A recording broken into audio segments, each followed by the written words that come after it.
we're going to set up a few direction fights. Okay. Get Curtis in position. Hopefully, sometime if we can do it by the end of the year or early 2020, I guarantee you, for everything I have, and I guarantee you my Havoc entity, when they get in the ring, when Wawa's going to sleep. He's going to sleep.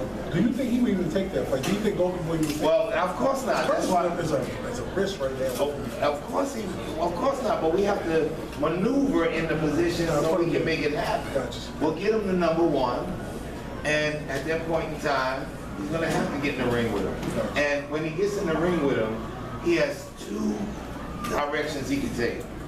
One, he can run. We know he can't run because he doesn't run. Yeah. Two, he can come to fight. If he comes to fight, he goes to sleep. If he comes to fight hard in the first round, the fight is over in 45 seconds. Can we switch gears to Chris Algieri? I'm really looking forward to his fight with Coyle. Oh yes, we've had a wonderful time training. You know how I am with my guys. Yeah. You know, people must think I have 14 brothers and 25 sisters because I got a million nephews. But Chris is one of my near and dear favorites. He's also a very hard worker. He works just as hard as anybody else, if not harder.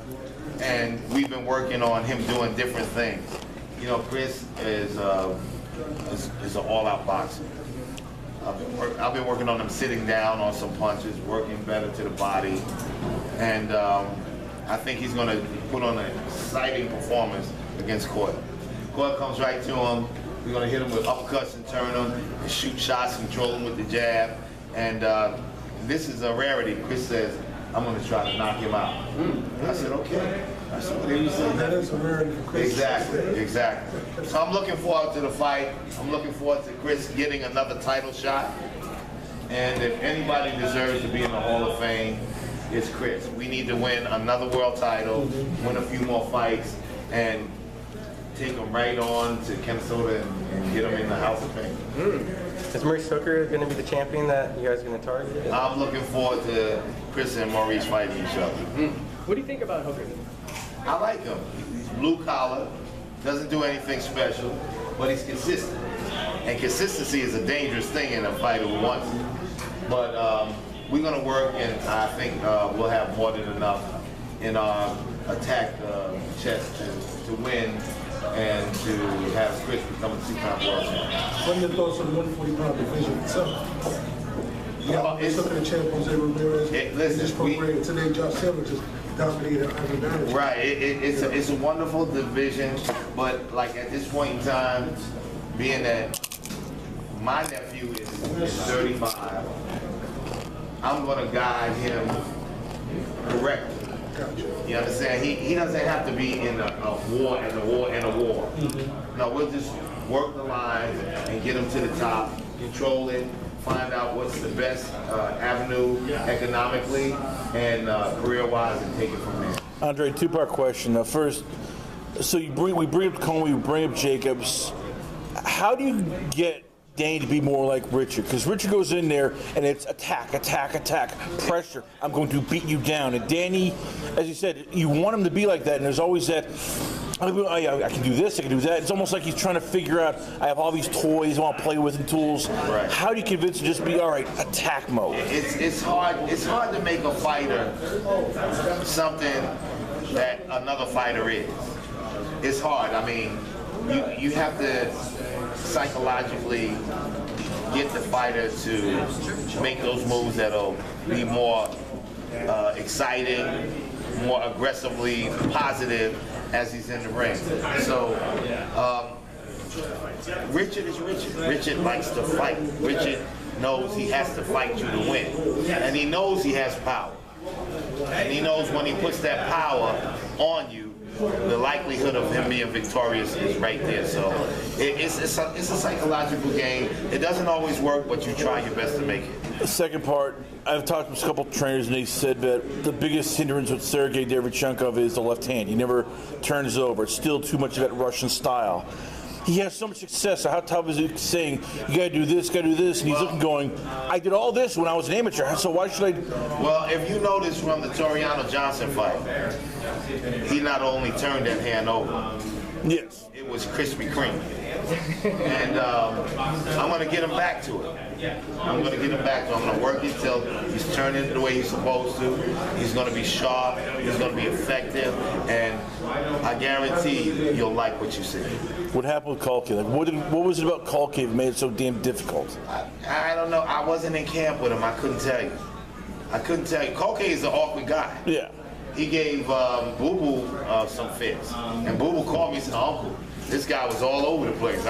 It took a lot, this, that, and the other thing. So that was a tough one. But I can honestly say if I was in that camp when he fought Culkin, we would have had a better outcome. Speaking of Boo Boo, how do you think he matches up with Canelo with the fight of this guy? He outclasses him 100%. 100%.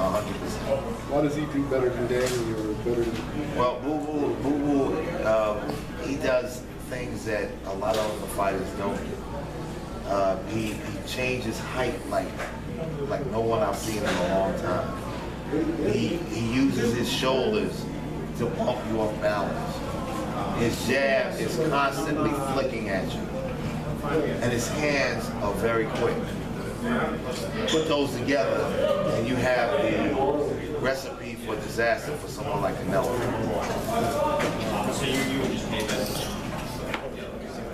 All right, this is the last one because I got. All right, so Gary. I got chewed out by, I guess I'll say your brother from another mother, which is Paul Delgado, Okay. for saying that Dimitri should have put away Walter. He's gotten himself, a lot of media, myself included, about we're too hard on fighters. How tough is that of a win? We see something different in terms of if you want to beat Canelo, you have to knock him out. You know that, I know that. Everybody doesn't want to pretend that, but he will get the judge's scorecard. How do you do that with guys, especially maybe with Sergey, when they might not be that guy? Like Demetrius is not a big power puncher. Sergey is not a power puncher. But at the end of the day, you guys know if you're fighting Canelo in Las Vegas, you probably need a knockout. Well, I'll tell you, when people keep saying it, you have to end up buying into it. So I don't go by that. All right. I go by attrition. If you touch Canelo more than he touches you, and you keep him off balance, where he doesn't fire back, you're going to win the fight. This fight was close. It was 115, 113 with Danny. Danny needed to push a little bit more, and he would have won the fight. Boo Boo will push a little bit more, and he will win the fight. Regarding Jacob, you said that considering moving up to 168, not that punches are 168, is that Everything and anything is possible. We'll take it one step at a time. I can't speak about it right now, but that is a plausible attack for the future.